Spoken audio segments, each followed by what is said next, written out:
Então vamos falar sobre os debates que ocorrem por conta da guerra na Ucrânia com o professor de Relações Internacionais da Universidade Federal Fluminense, pesquisador de Harvard, Vitélio Brustolin. Seja muito bem-vindo, Vitélio, mais uma vez. Bom dia.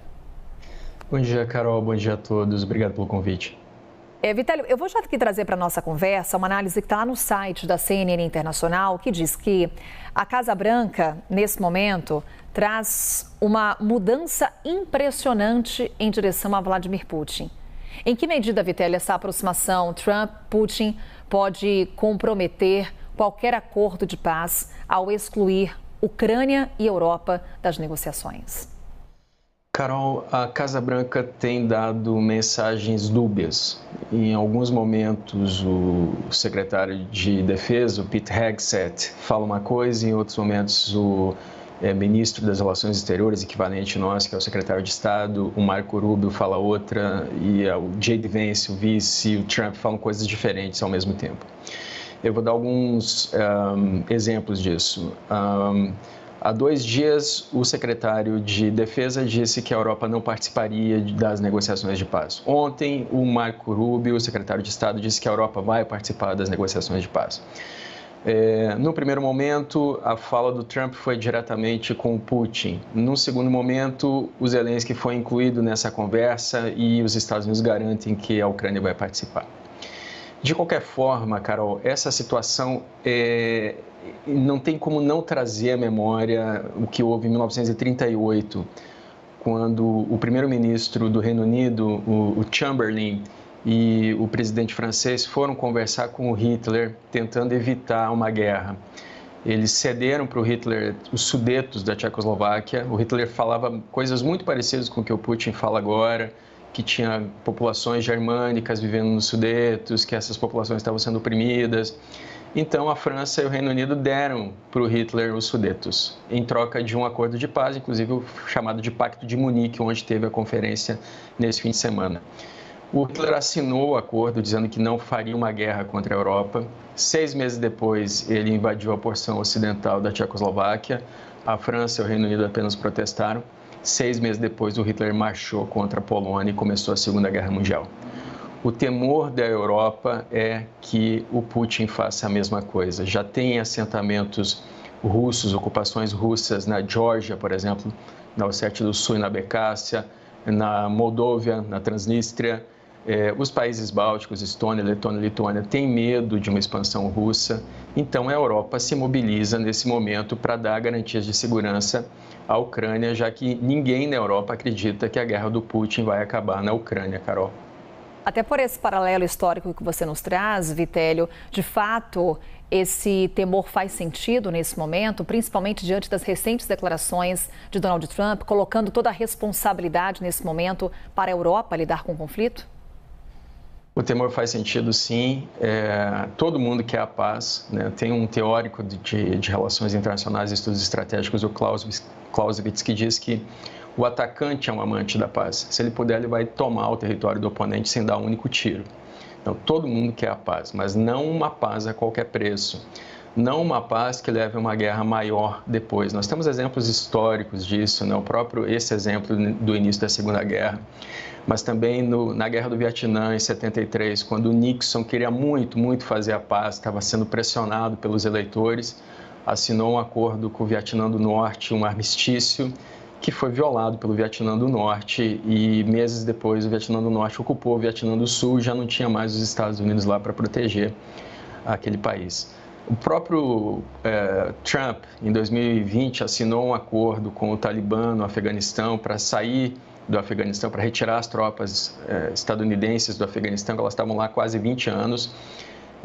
E esse acordo foi cumprido pelo Biden, foi muito criticado quando o Biden cumpriu a forma como os Estados Unidos saíram de lá, mas o acordo, a pressa em sair e a forma como aconteceu levou o Talibã de volta ao poder, e o Talibã voltou a ser um Estado que oprime, um governo que oprime as populações, sobretudo as mulheres, que não têm nem direito de falar em público, muito menos de trabalhar.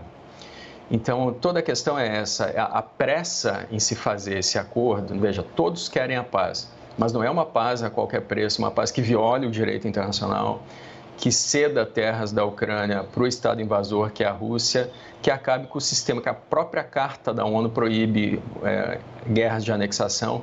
Então, isso tudo pode acabar com o sistema internacional.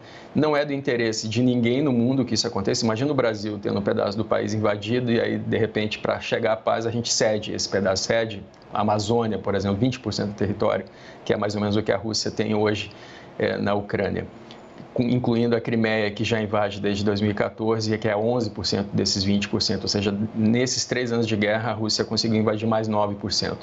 Então, imagina o Brasil abrindo mão de território para chegar a um acordo de paz. Então, ninguém quer uma paz a qualquer preço e a Europa teme, sim, que essa negociação leve a um resultado ruim, sobretudo porque o Trump já fez concessões, né? Então, já admite perda de território, admite que a Ucrânia não possa ter garantias de segurança, como ingressar na OTAN, e aí se a Ucrânia não tiver garantias de segurança, vai acontecer o que aconteceu em 2014. Teve a Crimeia invadida, naquela época o Putin não falava em OTAN, em 2022 foi invadida novamente, e quem garante que não será invadida novamente daqui a 3, 5 anos, quando a Rússia se reagrupar, Carol? E Trump cobre, inclusive, os recursos que foram destinados à Ucrânia durante o conflito, Vitélio. Até que ponto os interesses dos Estados Unidos, eles ganham relevância ou até predominam nessas negociações para pôr fim à guerra? Há uma negociação por essas terras raras, né, que são minérios que a Ucrânia tem. O Zelensky tinha apresentado isso num plano de paz em outubro, antes da eleição do Trump. Então, é lítio, tem urânio, tem titânio.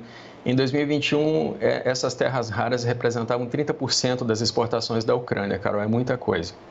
Agora, essa negociação, ela é em troca de armas e de ajuda militar dos Estados Unidos.